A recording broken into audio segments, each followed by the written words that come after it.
ஹர ஹர சங்கர ஜெய ஜெய சங்கர. ஓம் ஸ்ரீ மகா பெரியவா சரணம் சரணம். ஒருமுறை காஞ்சி மடத்திற்கு செல்வந்தர் ஒருவர் நம்ம மகா பெரியவாவை சந்திக்க வந்தார். அவர் யாருக்காகவும் எதற்காகவும் ₹1 கூட தர மனம் இல்லாதவர். தர்மம் என்ற சொல்லை மறந்தும் கூட நினைத்ததில்லை. நோயின் பிடியில் சிக்கிய அவர் ஒரு நாள் காஞ்சி மகா பெரியவரை தரிசித்தார்.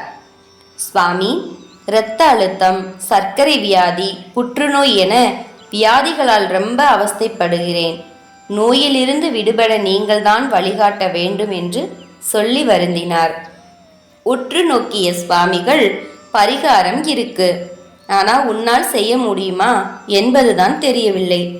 கொஞ்சம் கஷ்டமான பரிகாரம் அது என்றார். நீங்கள் சொன்னால் எதுவும் செய்வேன், எனக்கு குணமானால் போதும். அப்படியா, சரி. முன்ஜென்ம பாவத்தால் தான் வியாதிகள் வருகின்றன. அதிலிருந்து விடுபட ஏழைகளுக்கு உதவுவது ஒன்றே வழி. மரத்தில் பழம் பழுக்கிறது, என் மரத்தில் பழுத்ததால் நானே அதை சாப்பிடுவேன் என எந்த மரமும் சொல்வதில்லை.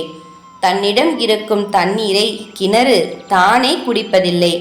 மற்ற உயிர்களுக்காகத்தானே தாவரங்கள் பூக்கின்றன, காய்க்கின்றன, கனிகளை தருகின்றன.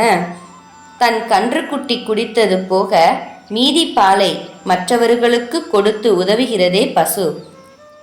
இப்படி தாவரம் மிருகத்திற்கு இருக்கின்ற நல்ல புத்தி தனக்கு வேண்டாமா? உன்னிடம் பணம் இருக்கிறது, அதை தர்மம் செய்வதில் சந்தோஷப்பட வேண்டாமா? குளம் வெட்டலாம், கோவில் திருப்பணி செய்யலாம், அன்னதானம் செய்யலாம், கஷ்டப்படும் ஏழைகளுக்கு உதவலாம். உன்னிடம் பணம் இருப்பதால் வியாதி தீர மருந்து வாங்குகின்றாயே. எத்தனையோ ஏழைகள் வியாதியால் சிரமப்படுகிறார்கள், ஆனால் மருந்து வாங்க அவர்களிடம் பணம் இல்லை. நீ அவர்களுக்கு உதவலாமே. சேமித்த பணத்தை உயிரை விடும்போது யாரும் கொண்டு போக முடியுமா?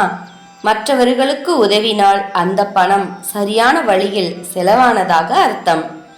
அப்போது மனதில் நிம்மதி நிலைத்திருக்கும், வியாதிகள் நீங்கி நலமுடன் வாழ்வாய் என்றார் மகா பெரியவா. தனக்கு முடிந்த உதவிகளை பிறருக்கு செய்வதாக உறுதியளித்து சென்றார் அந்த செல்வந்தர். ஹர ஹர சங்கர ஜெய ஜெய சங்கர. ஓம் ஸ்ரீ மகா பெரியவா சரணம் சரணம்.